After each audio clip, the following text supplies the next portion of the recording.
got into ultra marathons. And eventually we got, after Jimmy graduated from high school, we started doing some Brazilian jiu-jitsu, judo, mixed martial arts stuff to kind of bond. And in that process as well, we kind of found our way into strength and conditioning and found CrossFit probably late 2008, maybe early 2009, dabbled a lot in our garage, in our backyard. And then without ever having been to a CrossFit facility before, we went and did our level one down at CrossFit Reston with Jeff Turchner and Maggie. Yeah, it was in Virginia. Yes, Yeah. sir. Yeah. Yeah, that's great. I didn't realize you guys did your level one. That's awesome. Yeah, Yeah, yeah. Maggie is a great friend. Okay, awesome. Yeah, Chris Smith was there. So is he. And Joe Alexander was our flow master. Yeah, I mean, I've been on. I've worked with all of them. Joe, when I lived in Florida, we'd work all the time. He, Joe Alexander, is one of the most humble people you will ever meet. Yeah. Former Navy SEAL, will never tell anybody about that, right? And like brilliant mind. And yeah, I'm lucky to be able to listen and learn from him for many years. Yeah, and you find that a good amount in within the CrossFit community. There's some very humble badasses I mean, Chris Smith sometimes. as well. I mean, Yeah. Oh yeah. he's got a story, right? I mean, all of those. I mean, Maggie's a complete badass. Her husband, firefighter. So, Yeah. yeah, I mean, you're absolutely right. Yeah. It's a fantastic community. That's awesome to hear that you guys did your level one. I didn't know that. Yeah. Yeah. So we'll get into it with all that stuff. But a little rundown for everyone tonight. Thanks for joining us again. We are live. We are thrilled to have Jason Ackerman with us tonight, CrossFit OG. We've known of Jason for a long time. We got a little through line for you as well. But Jason is a four-time CrossFit affiliate owner, Albany CrossFit, CrossFit Soulshine, CrossFit Clifton Park, and now Best Hour CrossFit. He has over 25 years experience in health and fitness. He is a level 4 trainer and he is on the CrossFit seminar staff. He holds a master's in psychology, helping him aid his coaches and clients. He co-hosts the podcast and is co-founder of Best Hour of Their Day, leading business mentorship and coaching development in the CrossFit space. Jason Ackerman, thank you for joining us tonight. Welcome to Airey Thank Bros you. Radio. Thank you. You did some research. We try. That's We great. Yeah. try.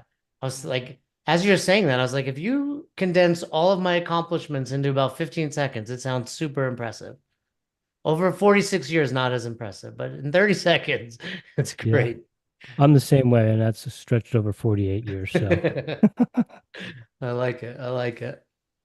So, Jason, a little bit of a through line. So, oh, sorry, Rich. Jason, before we get rolling with everything, the floor is yours. Where do you want every one of our followers to find you? If you want them to find you, give them your socials, give them the brand socials, all that stuff. It's all yours.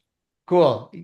Coach Jason Ackerman on Instagram and then best hour of their day everywhere. Cool. I think that'll get everybody to whatever they want to learn if they want to learn anything. And that's on all podcast platforms too, correct? And Yeah, I YouTube. think yes, it is on all podcast platforms. I think our main focus is typically YouTube because we do, you know, Yeah. high quality video and all that. So if you're interested in learning more about the podcast, definitely check it out on YouTube. Cool. So, Jason, a little bit of a through line, kind of let you know how we got here and how we've been fans of yours for a while. So, like Rich said, we did our first level one together. What Rich didn't tell you is he passed and I didn't. Ooh. So, we did Older, our level. smarter brother. Gotcha.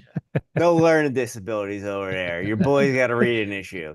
So that's where Jason Ackerman comes in. So after we took that together, I went to another one just to take the test and I failed the test again. So then I was like, all right, I gotta figure something out. In school, I always had a reader for my tests, everything like that. So we contacted CrossFit and they're like, listen, we're gonna let you take the whole weekend over again and we're gonna give you a reader for their test for your test. Don't tell me I was And the reader. you were the reader. What? Are you serious? I have no, Absolutely. I read you your test? Yes, sir. I have zero recollection of this. Yeah. When So was it? 2012. 2010. Oh, it was 2010. 2010. Oh man, it was Yeah, it was 14 at years CrossFit ago. Virtuosity in Brooklyn. Or no, right? Yeah. Yeah, Brooklyn. So it was when I was still living in no, it Al couldn't have been Albany. 2000. It was Oh, CrossFit Albany still. yeah. Wow. Okay.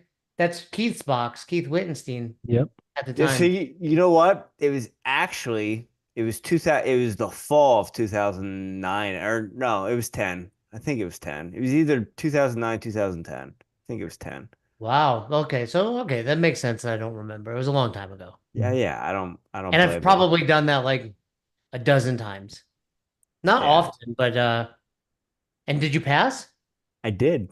There you go. Did I give you the answers? Did I cheat for you? No, not at all. Not at all. But you All gave right. me plenty of time and full disclosure, I've taken it over again because I had to re-up, and you are the best reader I've ever had, just so you know. And That I'm means not a saying lot. that I because you're take a here. lot of pride in my test reading. And to make something come full circle, give you a little bit more dabs. After I went through that, taking it 3 times, I said to Rich, man, after taking that CrossFit test, I think I could graduate college. And he let that was 2010. Fast forward to 2023, your boy graduated college. So What I'm hearing is I helped you graduate you college. did. Yeah, You had a absolutely. small piece.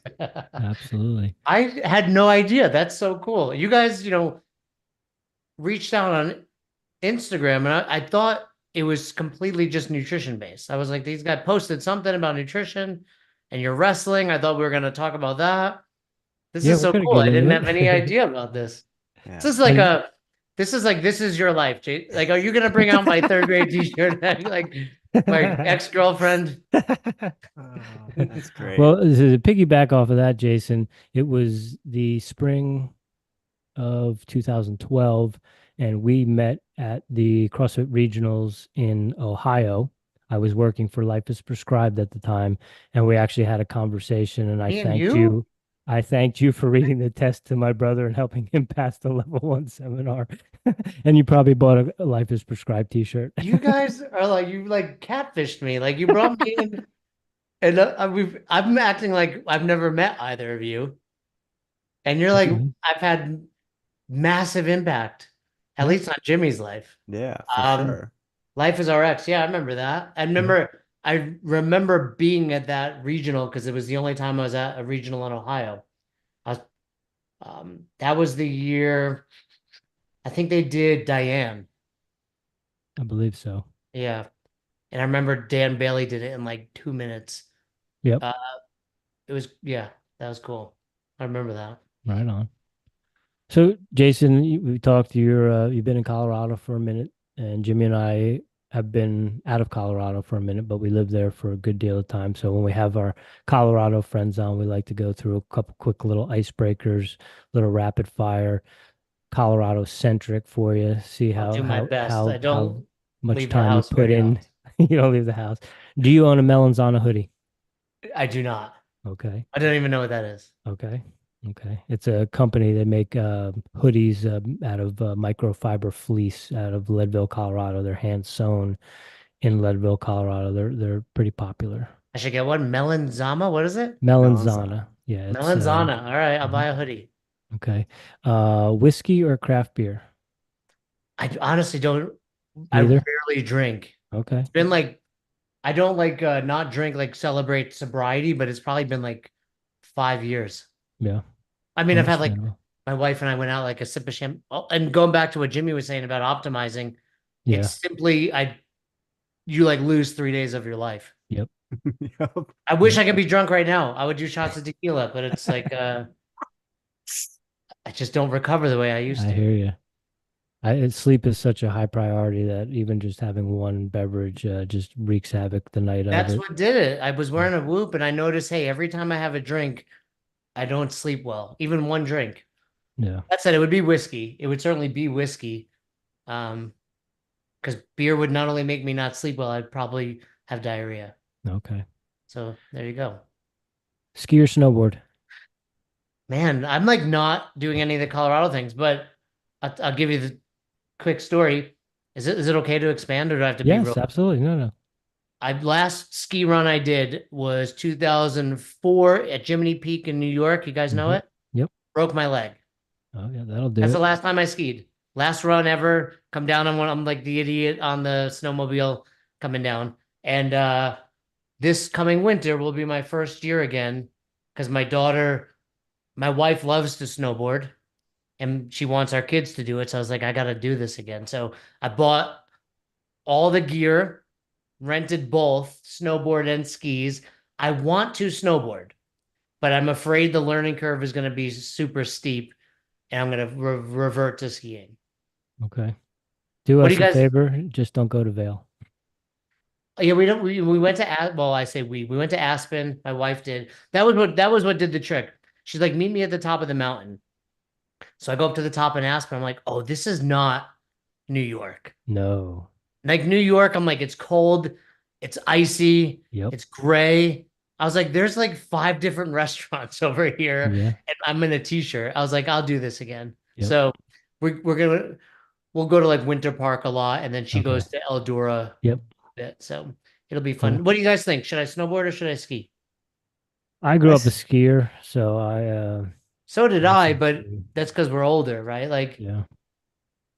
I I, feel I like just want to have less to carry. I don't want to have to carry so Have much. you snowboarded before though? I've never snowboarded. All right. Well, Jimmy, give what do it a you think? shot. I say ski, but that's good. And I've never done either, to be honest with you. Oh, okay. We lived there for 6 years. I was too old. I had a fat bike. I rode that, but skiing always kind of appealed to me more than snowboarding would. Okay. Well, I got both. I rented both. All So right. we'll see. I'll keep you posted. Last one.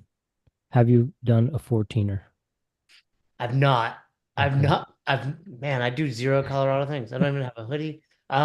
It's honestly like we were saying, we got here, Yeah. COVID happened, and then we had 2 kids. So we're just at the phase in our lives that, yeah, we want to get back on the mountains. We want to go hiking. And we'll start doing more of the Colorado thing. So we'll keep you posted. Cool. Well, we look forward to hearing. So one other kind of rapid fire before we get into the meat of things. I see your wrestling figures behind you. Yeah.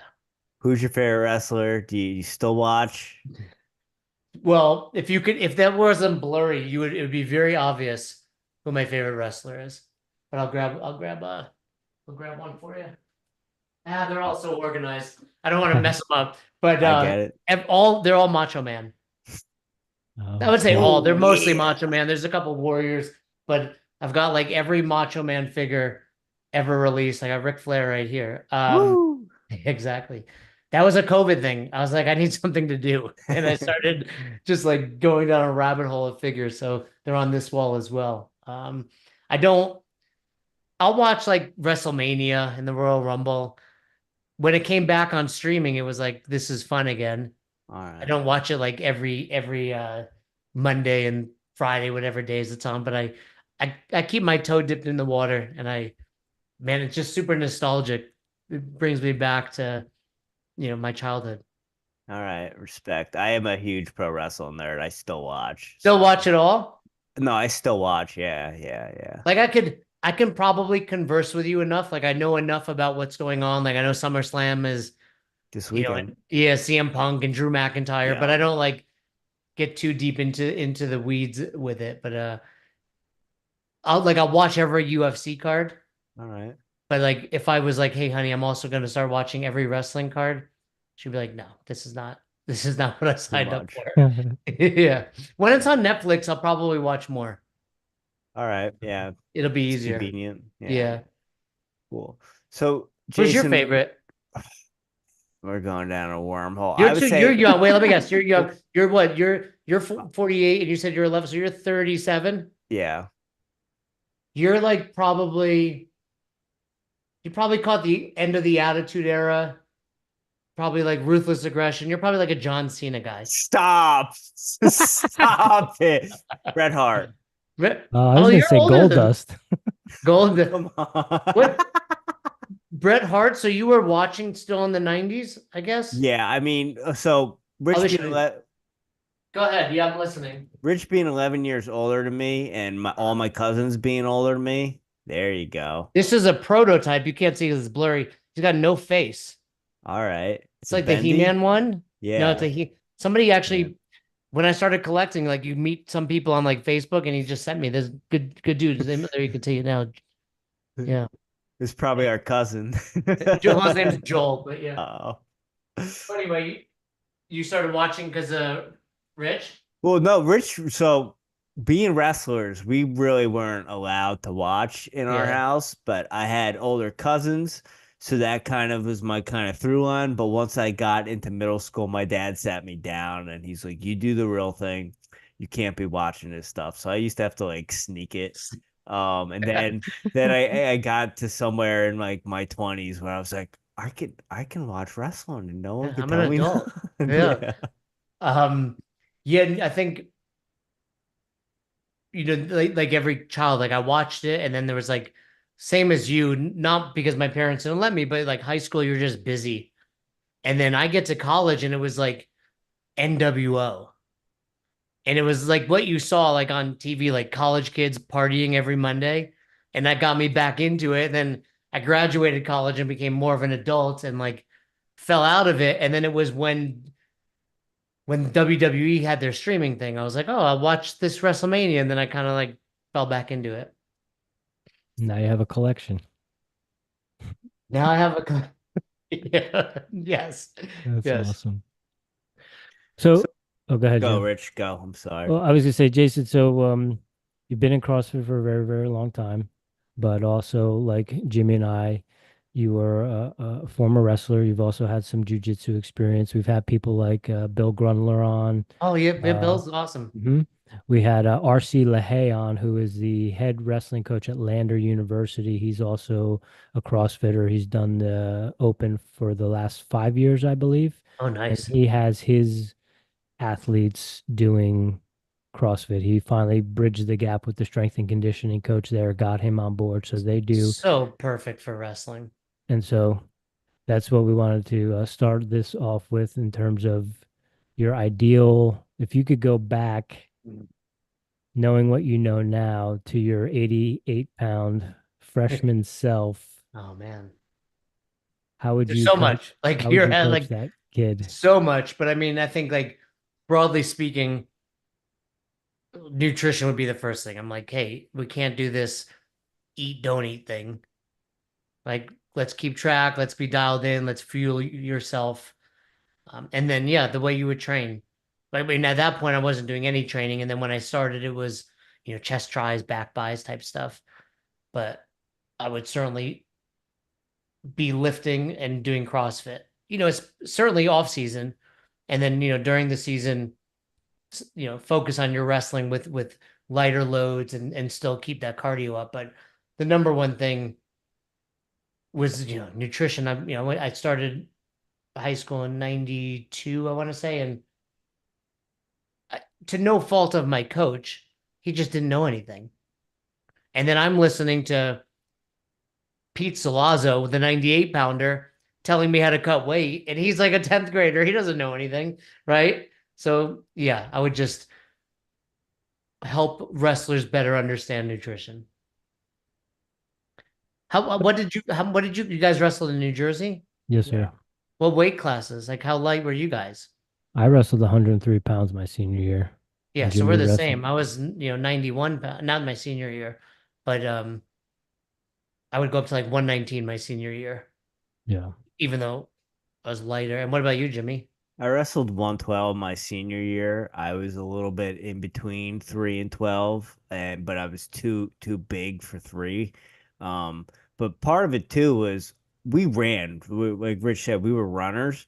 So I would run all the time, but I wasn't strong at all. Like if I had a little bit of CrossFit in my life, just a little bit, I think it would have done good. We had Coach Ethan Reeves on the other day, and he used to be the coach of University of Tennessee, Chattanooga, and then he was a strength and conditioning coach at Wake Forest for 15 years. And he had what was it called? Deficit training, Rich? Density training. Density training. And his workout in college, the 2 years he was an All-American, every day, 7 days a week, he would do 10 rounds, 10 pull-ups, 10 power cleans at his body weight. And I said to him, I was like, that Every would have day? He Mhm. said 7 days a week. Yeah. I said He that would said have it. suited me a little bit better. I mean, you're running every day, right? So like what's the difference, I suppose? Um, yeah, Coach Glassman, the founder of CrossFit, used to say something along the lines of running for a fight is really good if you plan on running from your opponent and you have a head start, right? But it's I'm not super involved in I mean, I train jujitsu skill still, and I watch a lot of collegiate wrestling, and I coached briefly after college, but I'm not super connected to that world right now. And I would hope, and I do think they're seeing smarter things when it comes to training and nutrition. Yeah, yeah, it's I think there's always definitely. going to be like weight cutting is always going to be weight cutting to some extent, right? But it's like I did not refuel properly. You know, I would just not eat versus like, hey, let's be smart and think a week out versus 24 hours in advance. And you're seeing all that. I mean, the Olympics is around the corner, not around the corner, it's happening, but the wrestling's starting, and they're all, you see Kyle Dake doing, functional movement. It's all essentially, CrossFit, whatever density training, whatever you want to call it. It's smarter than what we were doing. Yeah. Oh yeah. Yeah, I think that, we talked about it with one of my teammates who was an All-American at Ryder the other night, and we just didn't have the greatest technique, but we were gonna make you're gonna have to earn it if you're gonna beat us because we were gonna be in good shape. Yeah. But if I could go back to my freshman year self, I would say learn pull-ups and get on that pull-up bar and do pull-ups every day. 'Cause I Pull think ups. that Yeah. that in and of itself would have done a heck of a lot for me. I wonder why he did power cleans exclusively. I can understand the pull ups, it's body weight, grip strength, etc. I mean, power clean's the same, but I'm surprised it wasn't like I had to pull ups and power cleans this day, pull ups and snatch, pull ups and back squats. Hey, but at the same time, if it's working, it's working. Yeah. So one thing he said, not to get too deep into the weeds, but he said when he was training his athletes that he would do the snatch and he would do the clean, and they would always test their deadlifts and their squats, but they wouldn't train them. But because of the snatches and the cleans, they could go back and retest, and the numbers always went back up in those lifts. Yeah, I think two things about that. One, they're a lighter load, so there's less risk for injury, right? The deadlift, I'd say it's a functional movement, but there's always risk associated with it, especially if you're pushing your 1, 3, 5 RM. And secondly, assuming they're increasing that power clean load over time, force distance time, you're still getting intensity out of it, which is then going to yield to results elsewhere, right? We've all seen it, right? You get better at this one thing, three other things improve along with it. And that's what functional movements do. Yeah, absolutely. And you mentioned nutrition. That would be something that you would be the first thing you would talk about. And for a while, you were posting all the flexible nutrition stuff, and I was loving it because it was, throw some Swedish fish in with your macros, make it work. But before you said, you like to optimize, and you're kind of aware of all that stuff. So is there room for flexible eating, or does it have to be organic? Does it have to be clean all the time? Does it depend what you're doing? If you're wrestling, you want the best kind of foods. If you're a soccer mom, hey, you can, if it fits your macros, make it work. I love talking about this. So I don't think there's any debate. Like eating cleaner is going to be better for you, right? Like that said, I think tracking macros is important. And I think depending on your goals, how you're filling those macros is not very important. If your goal is aesthetics, like I think you can look, I've looked really great, like, arrogantly, but like I've looked at people like I had a six pack, etc., eating donuts, eating pizza. But part of that is also I'm getting enough protein. So it's not like I think when people hear if it fits your macros, they're like, you're eating junk food all day. Like I'm eating junk food within parameters, but there's also things I have to do, like get enough protein. And it's hard to get enough protein and only eat bad. That said, yeah, I think the most ideal thing would be eat clean foods, right? Meats, vegetables, nuts, seeds, and track your macros. But then the whole thought behind it would be that's good if you're going to be consistent. Most people eventually fall off, which is why I circle back to, well, if you're eating pizza, but that allows you to stay on path, is that not the better alternative? And that's where people fight you on the internet, right? Like you're telling people to eat pizza. And I'm like, yeah, but I also know if I tell people to eat clean, that ends. So in a vacuum, yeah, eating perfectly clean is the ideal scenario. For 99% of the world, that's not going to happen. Do you have any tips or tricks for a recovering wrestler who has an issue with the binging part Asking and for a friend? asking for a friend, yeah, and has to kind of eat clean, or I fast, or I shouldn't say fast. I time restricted feed because that's where I know I can control myself is in those windows. We do the same But thing. I don't necessarily know because Rich will tell you, like, I'm sitting at Christmas dinner watching people eat. Like, I know that's He makes not. it weird. I Yeah, know no, it. I'm that guy. Like Jimmy, you and I are the same. And that's why I love macros. So when I first got involved in CrossFit in like 2007, paleo, but paleo was like tequila counted, dark chocolate counted, paleo cookies would count. And I'm like eating paleo, but I'm overweight, right? And overweight for me is like if I get to 170, I'm like, you got to do something with your life, right? And I found macros. The reason I'm such a proponent of macros is because I know, let me talk to you this way, Jimmy. If you were to track macros for 60 days, and it would be like, I want you to be dialed in and consistent for 60 days. How tall are you? I'm 5'7", And what do you weigh? 125, 130. Dude, you're thin. You're thin, huh? Because Yeah. I'm 5'3", 155. I Um, I wouldn't be. I'd be touching my stomach all day when I'm walking around. I'm a wrestler. Like I'm a crazy wrestler, yeah, Jason. yeah, no, I get so, but here's what I would tell you. Like, oh, so much I would want to tell you, but I would say if you can give me 60 days dialed in, at it would probably be like for you 2,400 calories, like not nothing. Eventually, you will get to the point that you have to add food to continue to stay lean. So personally, I've gone from like 2,000 calories to 4,000 calories while maintaining the leanness that I want. So the value is if you can work hard for 60 days, there's a tremendous light at the end of the tunnel when your body's become more efficient and fixed its metabolism. Now, that said, in order for me, when I've had to like reboot and like start again, I fast and I cram all of those calories into like a 2 hour window. Cause now, Wow. because I don't mind fasting for like anyone that's like, I can't fast for 16 hours. I'm like, you're just a baby. Like it's 16, dude. You should be able to go 72 hours, like, and not the fact that you can't fast is a problem in and of itself. Like it means in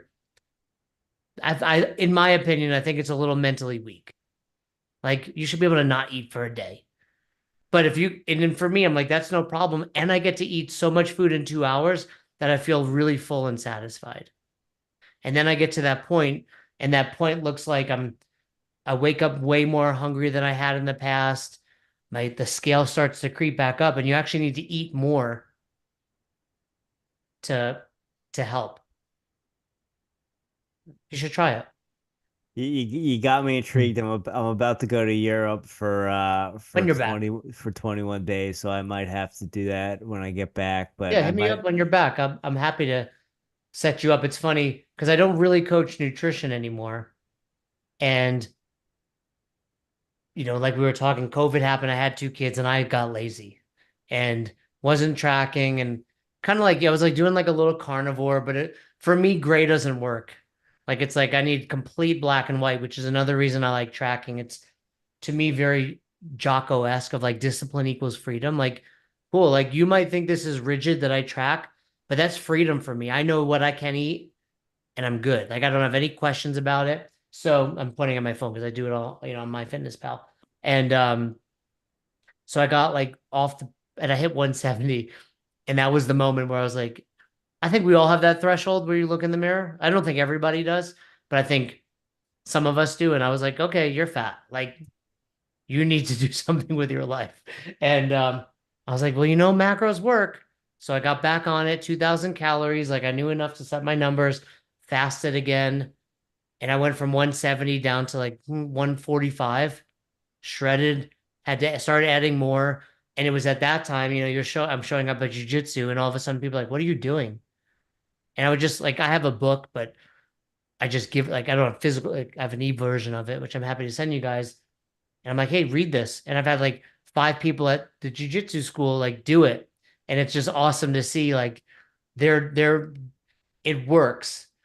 Most people are like I could imagine Jimmy being like, you don't get it. I'm a special snowflake and I'm a unicorn, and here are all the reasons this won't work for me.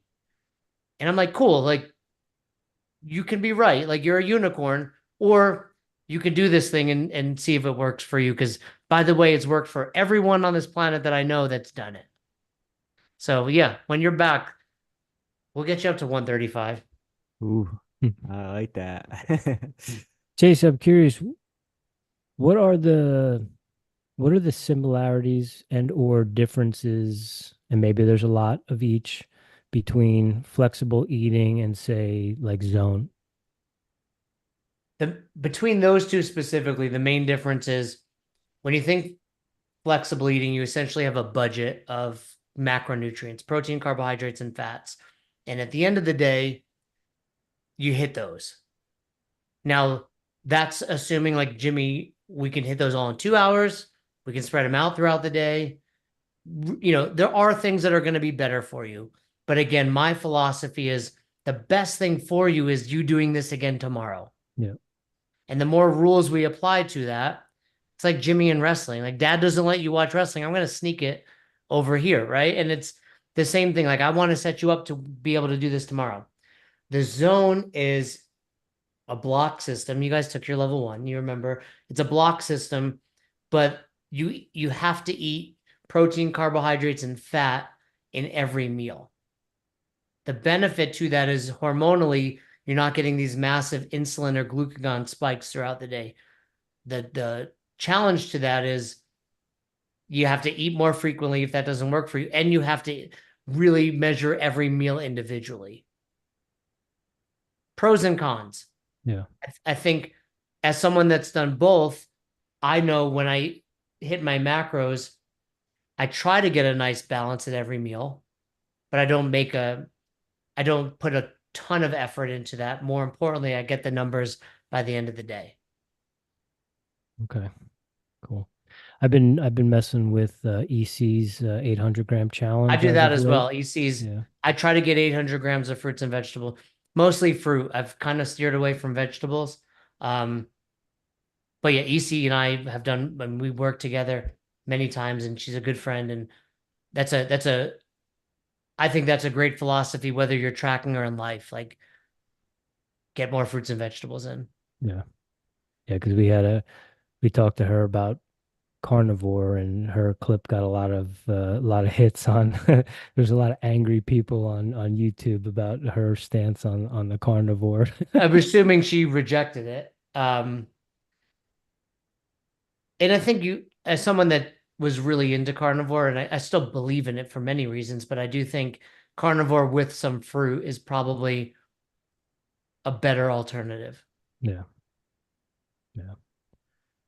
So, Jason, as we talked about earlier, before we got on, and a little bit when we got on, Jimmy and I started our CrossFit journey late 2008, early 2009.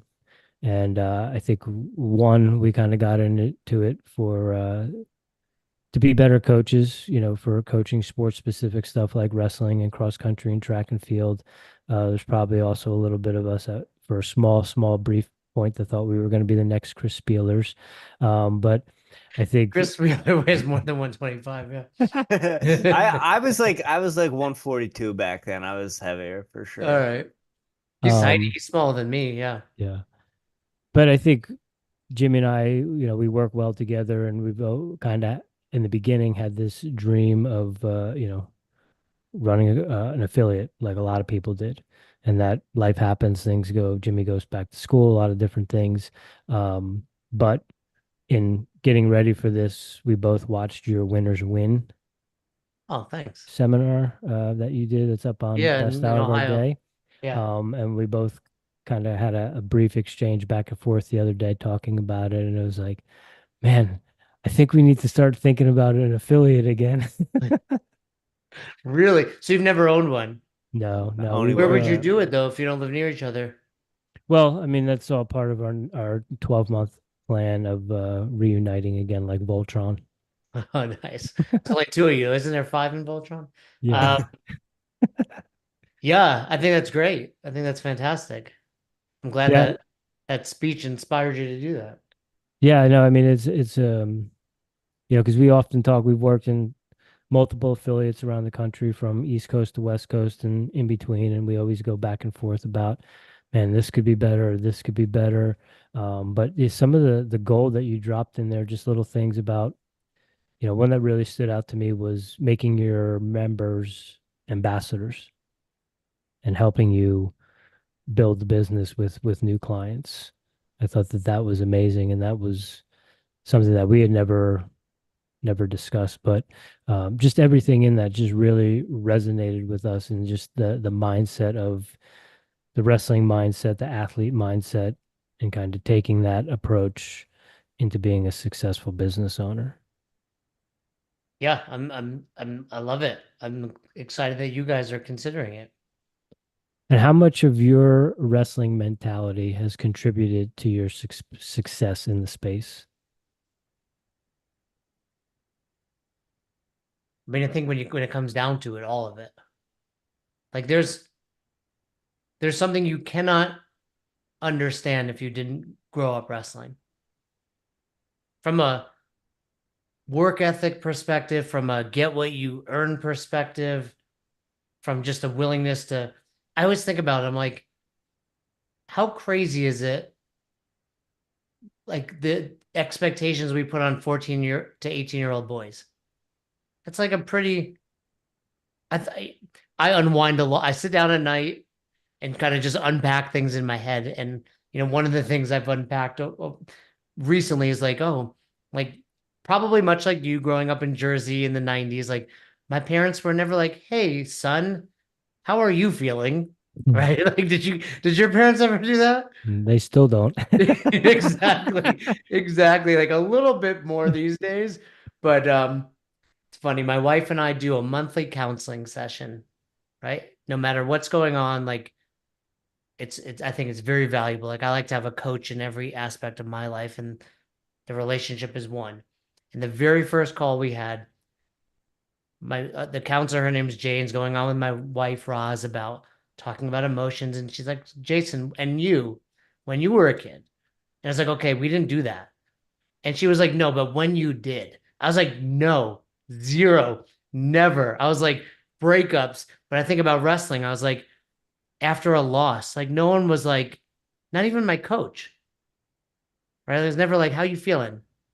You good? Like it was always just like, all right, suck it up, keep moving on, right? And you can't.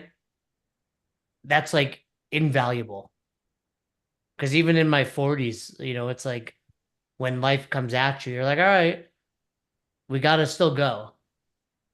And it's it's interesting for me now as a father to want to like I have talks with my daughter at 3 about like the things I did. Like they say, like with your, do you guys have kids? No. Good move. But they say like, hey, you can either perpetuate this or change this. And for the record, I'm sure your parents, just like mine, were great parents. I always remember like they were trying their best too. Yeah. Right. It was just like they didn't get that either. Like that generation were like, don't be a baby. We didn't get this, right? But I think we see like there's value in some of this moving forward. If you could take it to the extreme and be too soft too, for the record. Yeah. But yeah, no, I think growing up and wrestling is just like, again, like I said, like, oh, you can't eat for 16 hours. Like at 14 and 88 pounds, I wasn't eating for 2 days. Like, and I was expected to take a social studies test and then go fight someone in front of my friends in In spandex, by the spandex. way. Yeah. Right. Like, I'm always like, that's crazy. Like, that is literally crazy. Like, hey, teenage boy going through all of this hormonal stuff, your peers, go fight another one, right? And by the way, do it almost naked, right? Like it was like it's so insane, but that the insanity is worth it. Oh, Just look at us. I absolutely. mean, the three of us are who we are because of wrestling. Yeah. Hey, you talk about, our coaches just kind of like get up, get back to it or whatever. And that's kind of how I approach coaching. I got back into coaching wrestling 2 years ago. I still coach cross country Nice. and track. Um, but I had a kid who had a tough loss at the regional tournament, and his older brother was there. He had wrestled too. And I kind of just, I talked to him how I would have wanted someone to talk to me in that situation. And when I got done, the brother was like, "Man, I wish you would have been my wrestling coach." Yeah. It's Because it's my coach it's just told me I sucked. I well, did it's like everything wrong. training. Yeah, it's like training and nutrition. It's and parenting, right? It's like if this is what you know, often this is what how you do it. And I think again, I'm not super connected, but you see people like Ben Askren and Cal Sanderson doing it the right way. And you know that's going to trickle down because Askren's producing all of these champions at that level. Cal Sanderson's obviously and the at least from what I'm seeing, like the overarching theme is like train happy, right? Take rest days, enjoy it. So I think it like anything, it trickles down to everybody else. And it'll get there. Yeah. And And people like you doing it that way now. yeah. You talk about our parents, they did the best they could. It took me a trip to Peru into the Amazon jungle with Mother Ayahuasca to Yeah, I come was to gonna that say there's realization usually that they did the best they ayahuasca. could. It's tough. It's like so we moved to Colorado, so now I grew up in New York, and then when I was in Florida, both of my parents are divorced, so both sets were there. And it's almost like it's like I'd see you so much you wouldn't get super deep because it's just like you're my neighbor, right? And now when I see them, it's like these intensive bouts because they're living with you. And they see you raising the kids and you see them interacting. Because now I see my father with my daughter. I'm like, why didn't you do that right with me? But then I'm always reminded. I'm like, I really try to like, and I would say I would try to do this with everyone out there, but it's like the charitable assumption of like, I never think, look, there are some bad parents out there that are terrible people. I don't think our parents were those people, right? It was just like they were trying their best. They were working hard. They didn't have the world at their fingertips like we do with a phone and coaching and all this stuff. So yeah, I try to remember that and give them that grace. Because look, even though I'm trying my hardest, my daughter's going to be the same way in 30 years. Yeah. Well, you asked us if we had kids, and we shook our head pretty fast. No. And the one thing I always try to do, my mom was 35 when I was born, my dad was 40, and I'm 37. So I always try to like see myself like, okay, your mom was this, you're at that same age, and no, I'm still not ready for kids. And so like to think that like they were any more equipped or I would do any better is just foolish. And I think a lot of people that I know maybe kind of get into parenting like, oh, I'm gonna, do better than my parents. And then you see them with their kids and you're like, you're your father, bro. Mhm. Well, you think, yeah, and you're absolutely right, Jimmy. Like I was what 42-ish when I had Madison, my daughter, and 44, 45 when I had Bodie. My parents were like 22. Yeah. Like I Same couldn't even here. take care of myself at 22. That's exactly what I say to people right now when they ask me if I have kids. I'm like, no, I could barely take care of myself. Well, I want you to get to the point, Rich, where you feel confident, right? But oh yeah, like, and I see it. Like I remind myself, like sometimes I'm like, man, I'm the old dad and this and that. I'm like, I would have been terrible. I'm terrible now. I would have been terrible 20 years ago. And I see a lot of my, especially college friends, have either been through divorce or they're stressed out. They're certainly not healthy. And I think a lot of that is, I do think having kids early on, it's challenging. Yeah, absolutely. And I think it's a little bit better that our generation is having kids in their 30s, not in their early 20s. I think there's something to be said about that. Maybe not, but to go back to the video and winners win. I don't know if that's a wrestling thing because I have always said that, and kind of an example of that and why this video kind of just stuck out to me was because when I was in film school, we everything became a competition.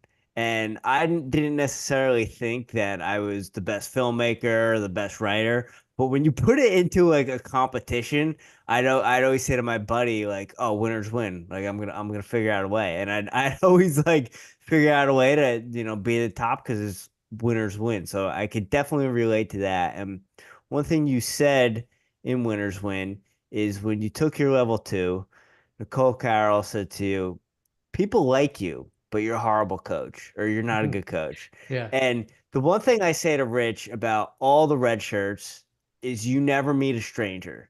Anytime we have a red shirt come on here, anytime you go to a CrossFit level one, you have a conversation with a red shirt, they talk to you like they've known you your whole life. And you came on today and it was like, oh yeah, Jason doesn't remember us, but he's talking to us like he's known us our whole life. So is that something that comes natural to you? Is that something to practice? Because I think that is a part of being a good coach. Like you can throw anything on the board, but if the person believes in you and what you're doing, they're gonna want to do good because my coach is awesome. I think you're not giving yourself enough credit. Like this only works if you two are that way, Well, thank you, because I right? do Like, not feel like that but I at all couldn't come on sometimes. this and have a great relationship if you guys were like boring, right? Yeah. So I think, and even before that, like I don't know. I think if you've been around long, I think coaching always helps this stuff because you just have probably more human interaction than the average person. But I can tell from the first DM, I'm like, oh yeah, I like these guys, right? Like it's how you're interacting.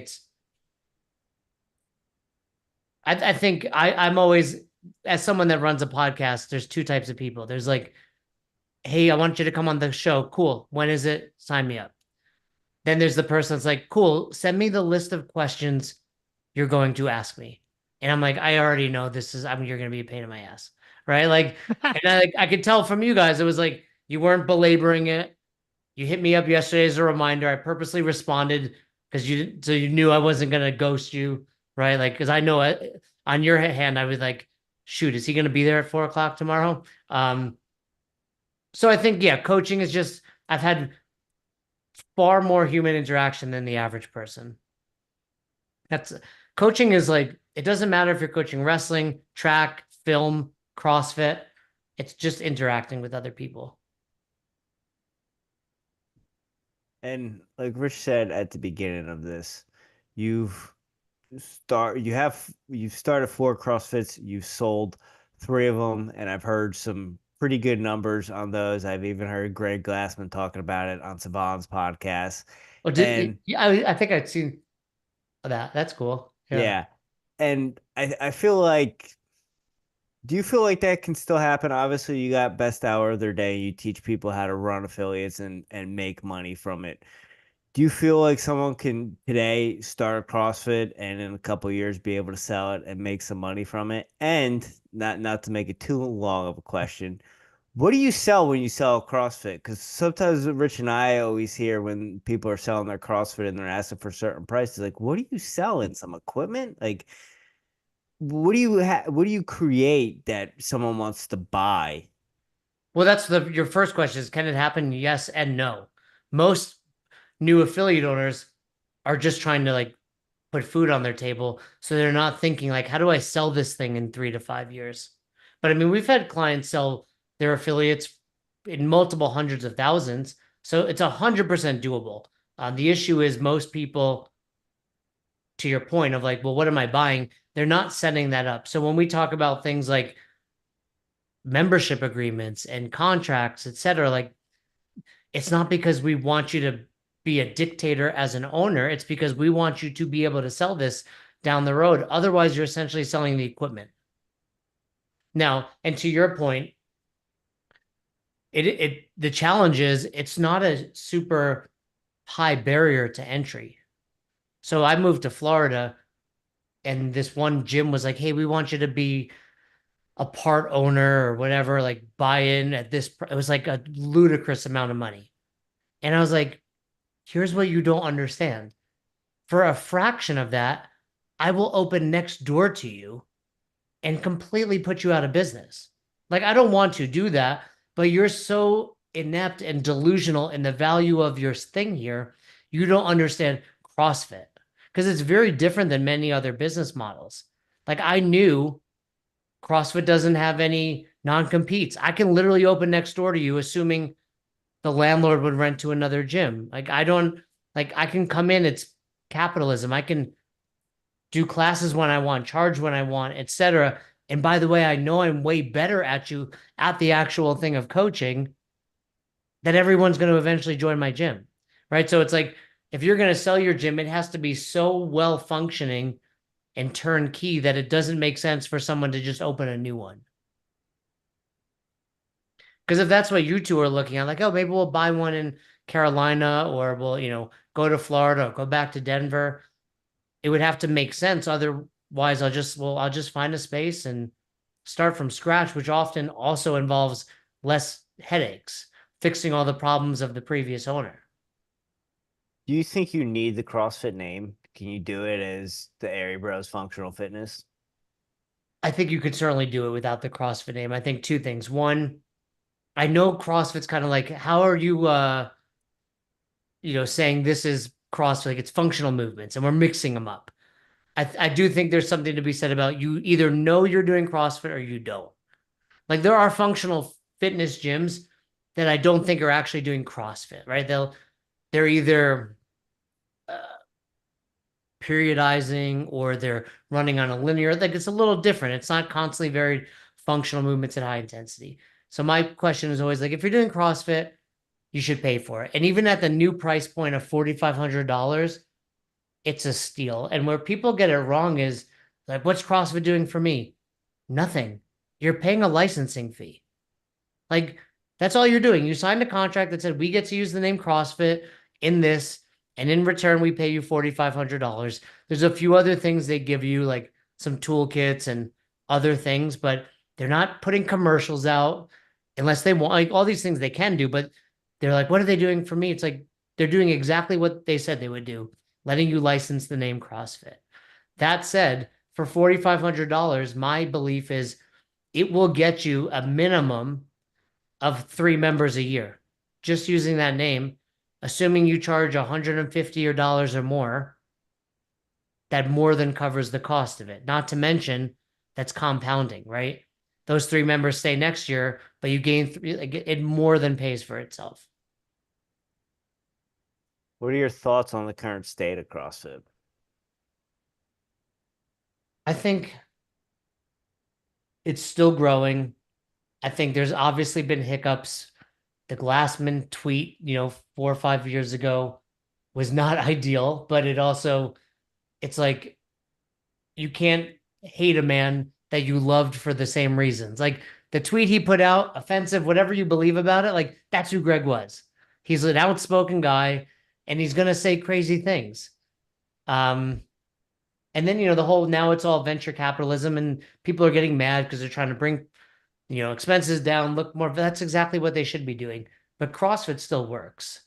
Like CrossFit, the methodology still works. And I think the people that are frustrated with it, again, are frustrated because they don't understand what an affiliate model is. It's not like the same people that like, oh, I'd be out if they told me I had to wear purple and these are the class times and this is the equipment we'd have to buy. That's a franchise model. But then those same people are like, why aren't you doing these things for me? So it's like you can't have the best of both worlds. Those are also the people that probably can't go 16 hours without eating. Yeah. It's all one and the same. You're absolutely right. And I think that's part of it. Like I do think this, going back to your question, Jimmy, I think this day and age when you meet people that are like-minded, it's like easy to connect. Yeah. You know? Jason, one last thing for me. One of the things I love about CrossFit, obviously the first one for me is always the community that comes along with it. I just moved within South Carolina to Greenville to be closer to my physical education job, but I got back into an affiliate here, and it's just Which one? uh five. I don't, maybe it might not even be affiliated anymore. It's called Five Forks Athletics. Yeah, I think that area rings a bell. There's CrossFit Green. Simpsonville, Five Forks, just outside of Yeah, Greenville. yeah, yeah. We've had Simpsonville. That was a box of our CrossFit Simpsonville. Yeah. Yeah, Annie owns that. yeah. Um, yeah, we've had a few boxes there, and I remember meeting a guy from that area at his level one. His name was John. He was like 500 plus pounds. Um, I forget which box he goes to, but he lost a significant amount of weight doing flexible eating. That's why it made me think of it. Yeah. In addition to the community, what I love so much, but I love the entrepreneurship that has come out of the CrossFit community because as a runner, you have your big brands, Nike, Adidas, and you see a couple little things that pop up. But from CrossFit, we've gotten coffee roasters, we've gotten olive oil, we've gotten people No, to help you with your affiliates and your business. We've gotten billing Rogue Fitness. platforms, we've got I Rogue mean, Fitness. I Rogue mean, is, I would assume, worth far more than CrossFit is these days. yeah. What a great business too. Like Bill and Katie. I mean, it's one of I've seen them literally for I I was at the CrossFit Games maybe 4 or 5 years ago, and I've known Bill a long time, and he was like, were you Body by Jay?" He just walked up to me and asked me that. I was like, "Yeah, why?" He was like, "You were, I think, our second ever purchase on Rogue when we were just selling rings."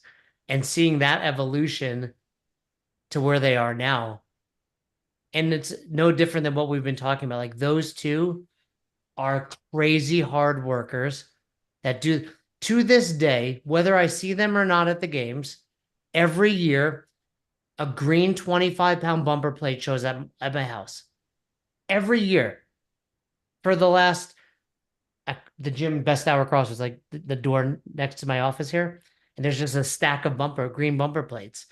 And every year without fail. And it was maybe 2 or 3 years ago. I was like, I messaged Katie, like thanking her for it. And I was like, why do you keep doing this? And she was like, as soon as we stop doing that, we're not who we are.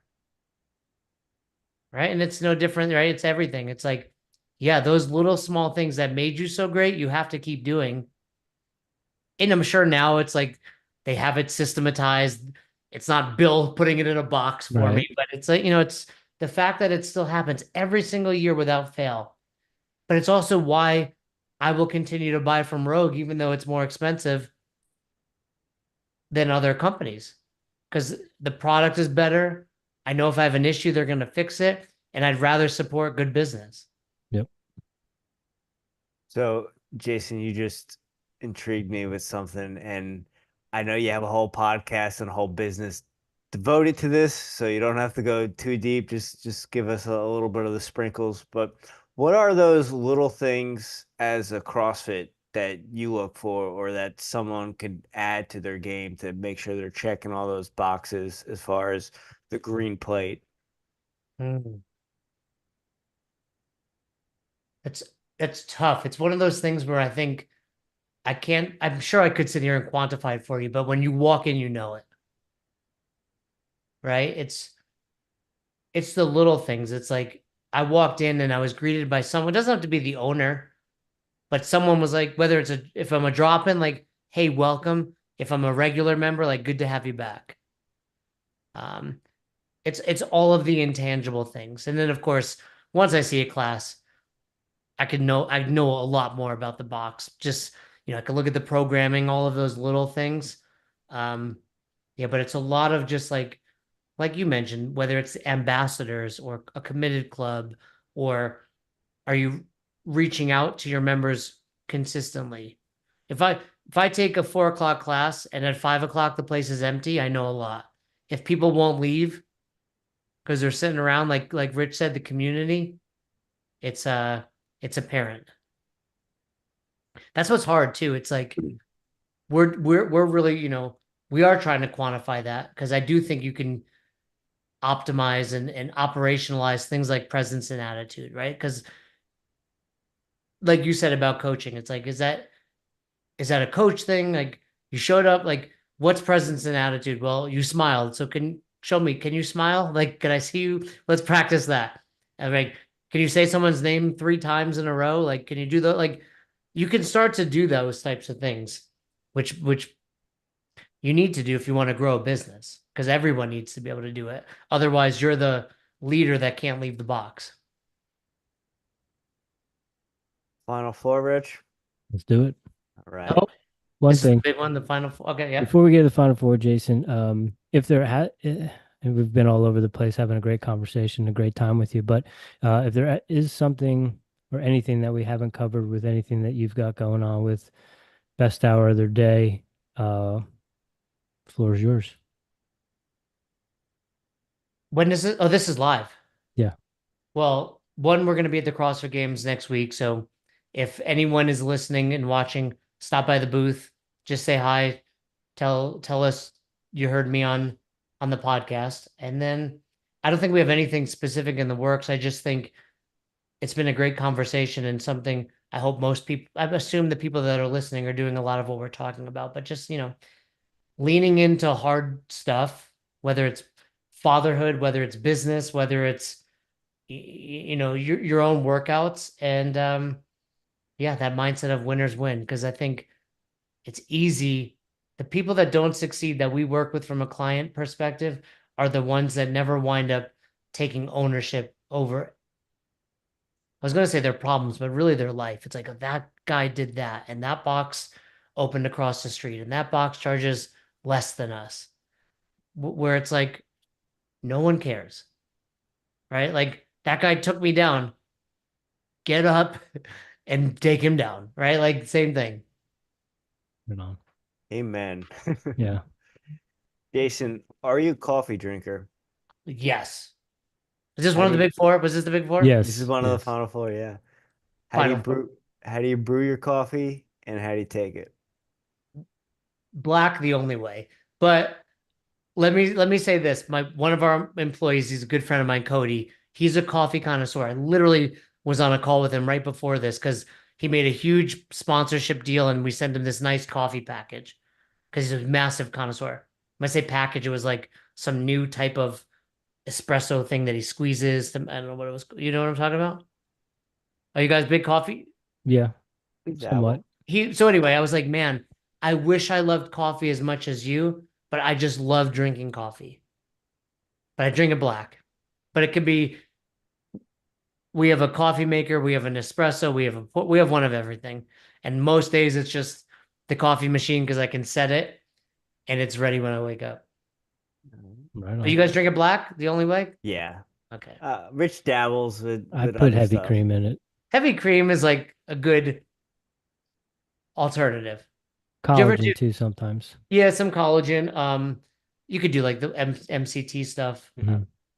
Raw milk is amazing. I don't know if you can get raw milk where you are. Yeah, we can. Jason, do Number you two. have any daily practices or rituals that you do on a regular basis to show up as the strongest version of Jason Ackerman?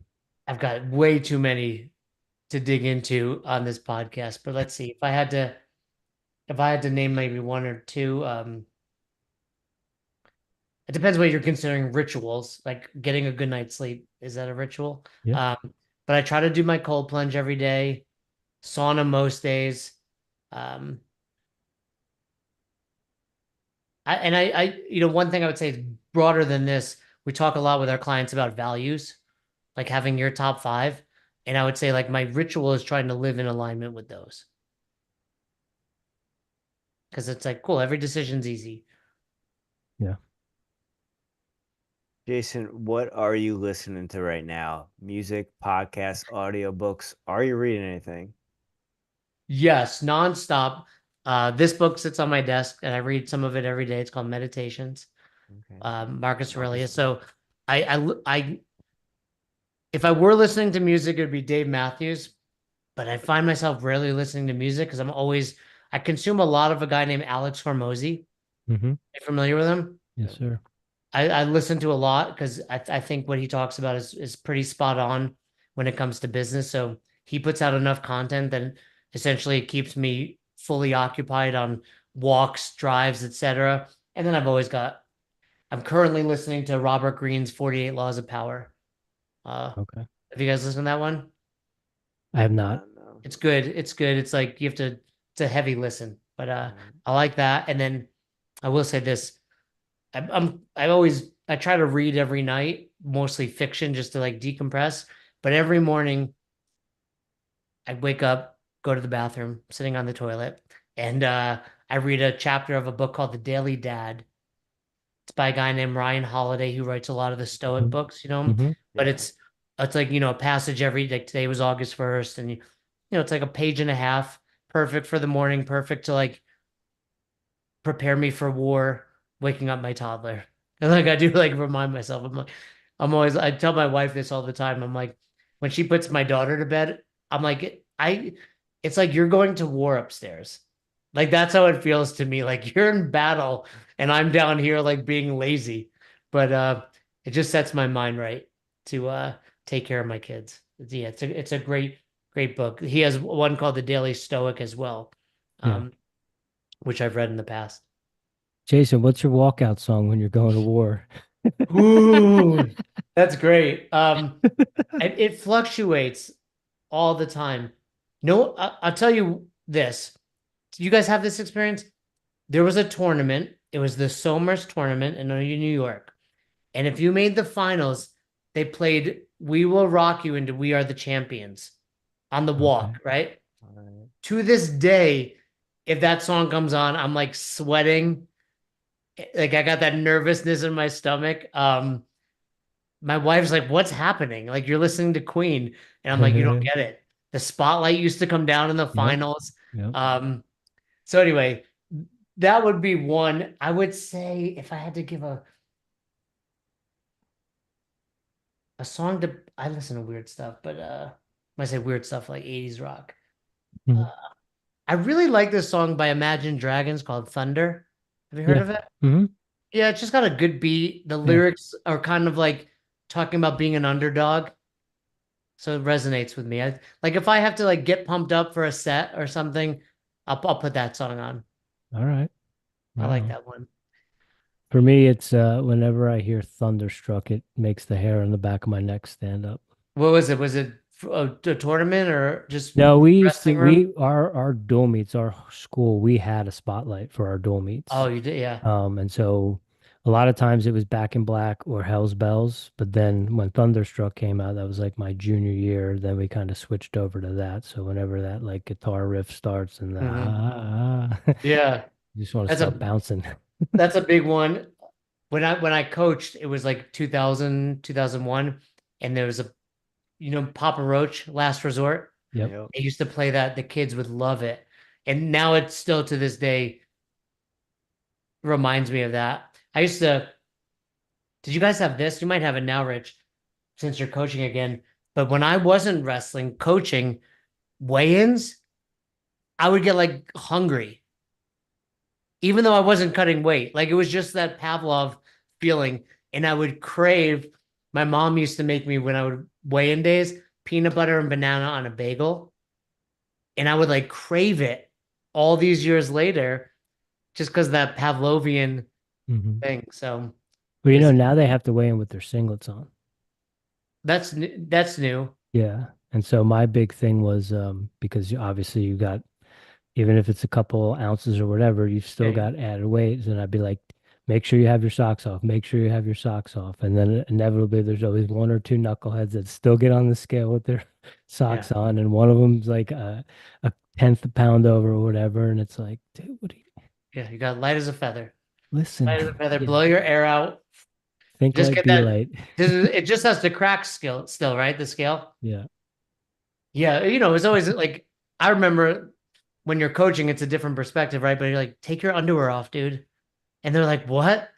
I'm like, you want to make weight? Like you got no one cares about seeing your teenage wiener. Like, like we'll put a towel around. So they can't strip down now. No. They Nope. have to be wearing. Hmm. Wow. Or yeah, and then it's like, why do you have boxers on under your singlet? Like Yeah, that's just that'd be more the added first weight. thing. Like Like, take your yeah, socks off, take your underwear, put your singlet on. Like be as light as you possibly can. yeah, cut your Why do hair. I have to keep repeating myself? Yeah, it's funny. That's interesting. I didn't realize that was a. I wonder why they changed that. I don't know because I was out of it for a while and I Yeah, came back and there was all these new rules I had to figure out, but that was one of them. I don't know because you're too if essentially it's all the wearing the same thing, so who cares if you wear it or not, yeah. right? I think too now it's maybe not a dual meet perspective, but sometimes tournaments you also have females wrestling. Yeah, it's So I true. think when everyone just has their singlets on, it's like It's an even playing field. yeah, yeah. What's your walkout song, Jimmy? Bob Marley, Iron Like a Lion in Zion. That was what I used to warm up to in college. I Really? yeah, I used to like and just like you guys, the same 80s music type, like you can throw Van Halen in there too. Any of that stuff, the Vision Quest soundtrack Lunatic Fringe. yeah, like that stuff will get me. But when I was in college, I used to try to calm down before matches Hmm. or not like hype up. But I used to do like I don't know if you remember LimeWire, where you could Yeah. like download music illegally, Napster, yeah. allegedly. Yeah. So I used to do that before my matches. I used to just dump a bunch of songs on, and for some reason, I had never heard that song before, and it was before the first open of the season. And I used to do this thing where I used to do like four like insane sprints before I'd go out on the mat just to like blow it all out. And that came on, and it came on at the perfect time. So anytime I hear that, I'll start bouncing. I'll get ready. Like I'm ready to go. That's funny because when you ask that, I'm the same. Like I like to listen to chill music. People like at CrossFits, they're like blasting. Oh my And gosh. I'm like, bro, like your heart rate's about to be up. Like chill, like save that energy. Like you guys have done Fran, right? Yeah. Yes, sir. Like my best ever Fran, this it's on YouTube somewhere, was like I was listening to Glycerine by Nice, Bush, nice. right? And I Yeah. was just like, because it was like, let me just chill, and I know I'm gonna get hyped. Like it's gonna get hard in the middle, so I might as well stay as calm as possible. Yeah, Yeah, most people, it's like false motivation, I suppose, versus like I need to stay calm and bring this internally. absolutely. Well, we had Dan John on and he says if you need music, then you're scared of the bar. Yeah, but there's a guy named Josh Everett in Yeah. CrossFit, and he Yep. used to say like if you need, we say like your breath is your music or something like Yeah. that. I've used that line a couple times when the power went out. Like you, like, I find myself, I'm pointing over there because that's where my gym is, but I do find some days I'm like I just need nothing. Like it's my quiet, and I'll keep like a journal out. So like when, because that's when I have. It's like when people say like you have your best ideas in the shower. It's like when I'm working out sometimes it's like cool, like ideas come about and you can tune into yourself more. Like you're almost drowning out your own noise by putting music on. Yeah. Jason, last one. I thought that was 4 or 5. This is four right here. Do you have a guilty pleasure? Well, I would have said the wrestling thing, but Could maybe that's not so guilty. Guilty pleasure. be food. So, hmm. I don't know that yeah, I must have something, but yeah, I mean, You I can say just give you, wrestling. no, it was Professional probably, wrestling. but I'm not embarrassed about it, right? Like people see it. I wouldn't say there's anything I publicly hide, but just food for I for no other reason than I went down an Uncrustable rabbit hole recently. Ooh. Do you guys have Uncrustables? Oh Oh yeah. yeah. I just heard somebody talking about peanut butter and jelly, and I was like, I bought like every flavored Uncrustable, and I just finished them last night, so you made me think of that. Have you They're had the so ones good. with the Nutella? Yeah, I was like, I had Yeah. the peanut butter. There's a honey one, Yep. and then there's the Nutella one. And I bought. There's like I think there was 15 in a box, and I ordered them from Target. And then I, I went. My wife saw them in the. She's like, "What did you just buy?" And she was like, "Why did you buy 3 boxes of Uncrustable? Like, are these for Madison?" I was like, "No, those are for me." So they were They good. used to have grilled cheese ones too. Oh, I did not see those. I don't think they do those anymore. They weren't that good. but well, the the normal ones are pretty good. They're Yeah, they great. are. Like just like end of the day. So back to your mom making you the peanut butter on with the That's bananas on the probably why I like bagel. it so much. Actually, Un not, yeah. Uncrustables and Jello jigglers are what I used to eat after weigh-ins in high school. Oh, really? Yeah, Hmm. Yeah. So sugar. same thing, right? Because I vividly remember my first match ever. I bring up Pete Salazzo, 98 pounder, and I think as a kid you're just like, this is my idol. Meanwhile, he's a year older, but because he was kicking my ass every day, I'm like, he's the best, right? So it was our first match ever. I remember wrestling Ossining. So it's maybe like a 30-minute bus ride. And he's like, hey, you have to, you have to get a chocolate bar. And I was like, why? He was like, because it's going to give you energy for your match. I was like, okay. And I did it, right? And it was like, that's how we're learning. I was like, this 14-year-old is telling me I need to eat sugar. In 3 hours, I'm gonna have a wrestling match. It's like I got pinned in the first period. I remember that. But it was like that's who we're learning from. And my mom, I'm sure your family's the same. Like they're the one buying the Uncrustables. They're the one buying the Jello Jigglers. And again, they just didn't know any better. Yeah. And the So weird, what's that, Jimmy? I was I didn't mean to cut you off, but just kind of your point about your buddy with the chocolate bar.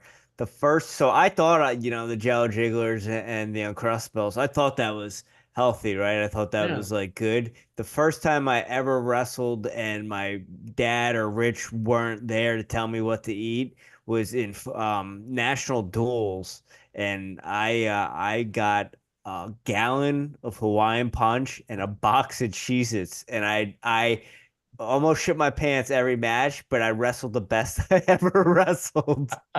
Because you were squeezing so tight. Do you guys ever do this where you step on a scale holding the food? Oh, my whole life. Yeah. I I didn't, but I had a teammate that would do that. Oh, and I went down this, I remember with probably like my junior year. It was like, well, I can essentially eat as much angel food cake as I want, right? Because it was so light, but it's like nothing in it. So you're like not fueling yourself at all. Yeah. No, now with my daughter, she'll be 3.5, and this month she'll start jujitsu.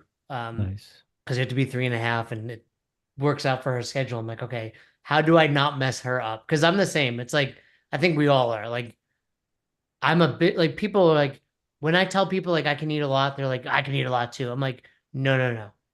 Like you I hurt myself. yeah, I will eat until I hate myself, right? And it's like I know what you know. Like you and I get it. Like my business partner, his name's Jason, but he goes by Fernie. He's always like, I'll eat a lot too. I'm like, no. And I like let him win internally. He thinks I'm like, I know what I can do. It's just like we messed ourselves up Big time. along the way. And I typically think wrestlers wind up in one of two categories, us or like really overweight. We talk Rich. about that all the time. Right? Is that true? Like I don't Absolutely. yeah. It's like you see that like really obese. Sometimes they're still involved in their coaching. I mean, to use a public figure and like not that he knows me, like Daniel Cormier, right? He doesn't he's a heavyweight. He clearly could have made like 185, but he was probably not probably cutting weight harder and longer than we did. Yeah. And like I get it. It's like I don't want to do this anymore. But yeah, I think then you go to the other extreme. I got a buddy over at Lifetime. He wrestled for UNC, and he's still in fantastic shape. And I got a buddy that trains at Easton. His name's Reed, former Greco Olympic. I think he actually made the Olympics, but he was on the team, 50 something, still jacked out of his mind, right? But it's like far and few between. Yeah. Hopefully that trend will change. I also think part of it was there was no continued options. Where Right. now I think with jujitsu, hopefully we'll see more wrestlers find something else they can continue with that at least keeps them healthy and in shape. Yeah. And if anybody's listening and they want a free copy of my book, I will send it to you.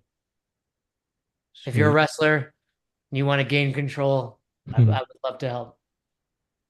Well, Jason, before we do get chatted, we're gonna get out of here real quick. But knowing that you're in Colorado, you do have Division I wrestling with up in Greeley at the University of Northern Colorado. Coach Troy Nickerson, probably from around your neck of the woods, Yeah, is and at the helm. Didn't Lyris come Yep, out of there? Yep. And then Hilarious. Gaethje He'll be did back in back. the day, right? Yeah. H Yeah. did, and then I think AJ Ferrari might end up on campus there this year as Oh, well. really? Yep. Wow.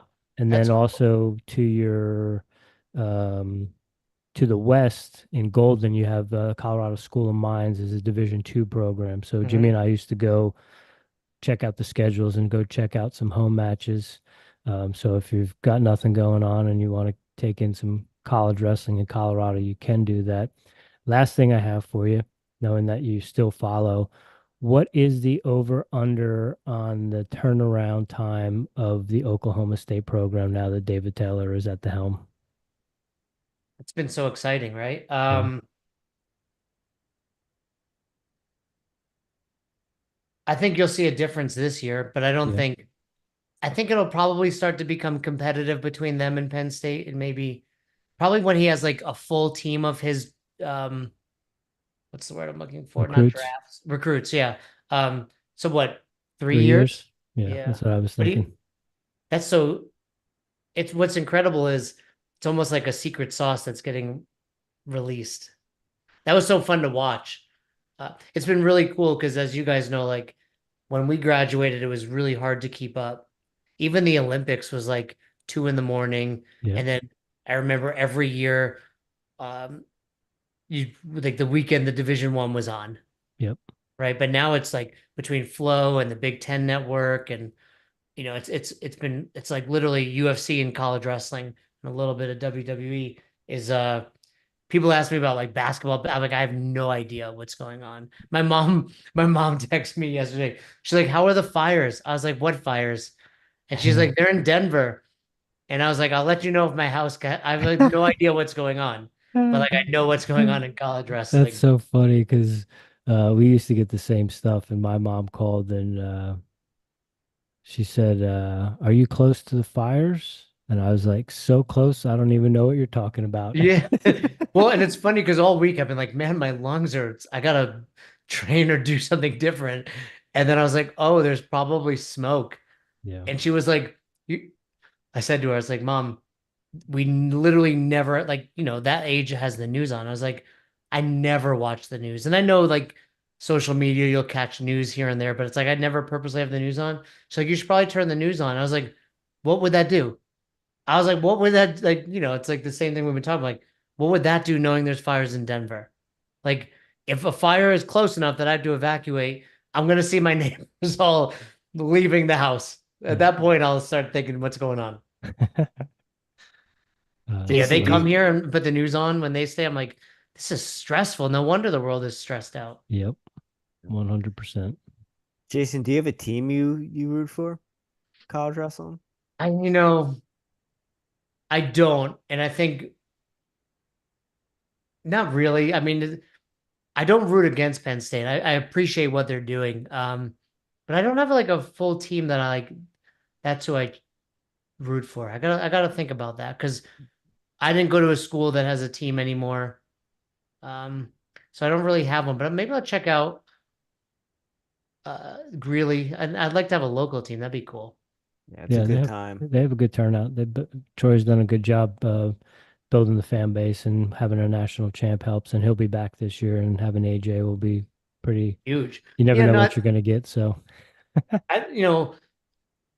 it's hard to root against Penn State, although I understand why people would because they're such favorites. But watching them do the right things and the kids be so happy and good, like it's really when I see them, I'm like, oh, that's how you have to raise your children, like to have the mindset of some of those. You listen to like the Bo Nichols and or Yanni from Cornell hmm and Kyle Dake, like you're like that mindset is like incredible. yeah, So I don't think I root for anyone because I don't root against it. I'm just really impressed by all those. I mean, and they're kids. I mean, some of them. I mean, what um who was it? Sammy Sasso was it? He's like 26 in college. yeah, Like they're older, but still they're still young Yeah. kids. yeah. I was watching Flo put up that thing on Kyle Dake yesterday, maybe. How impressive! Like he wrestled as a true freshman, Yeah. Yeah. and you're like, wow, like he beat a senior, and that age difference at from 18 to 22 is like That's a big jump. it's like me wrestling my toddler, Yeah. right? Like it's like that's a man versus a boy, and he beat him, and that was. Did you guys see that the flow? I didn't see it. It was really cool. It was like a Kyle Dake documentary leading up to the Olympics. I'm excited. I hope he wins Yeah. the. I hope he wins. Yeah. I hope every American wins the gold at the Olympics, and they have a good shot at it. It's crazy. Yeah. I could talk Jason. wressling forever. So Oh, you're the We'll only have you two on people for I could another. We'll have you literally on for talk another about this with. podcast. Yeah. yeah. No one else. No one Make else I sure- know likes wrestling. We're acquiring quite the panel of CrossFitters to do an NCAA breakdown Yeah. coming up. Yeah. Yeah. When the wrestling season, we'll get Bill on. We had Jimmy Letchford on a couple weeks ago. Oh yeah, so Jimmy. Jimmy's another Yeah. good friend. He went to the Naval Academy with my Yep. business partner, Oh, okay. so they know each. Okay. I don't know that he's still with GoRuck, but when he was, Yeah. yeah, we were doing a lot with them. We got something going on next week. But Jimmy, he's a badass. Yeah, Well, Yeah. please include me. I would love to be able to talk about that. Awesome. definitely. Well, Jason, we could talk to you all night. We appreciate your time. Thanks for all you do. It was awesome having you on tonight. Thank you guys. Yeah. Enjoy the rest of your summer too. Well, Get thank out on a 14er.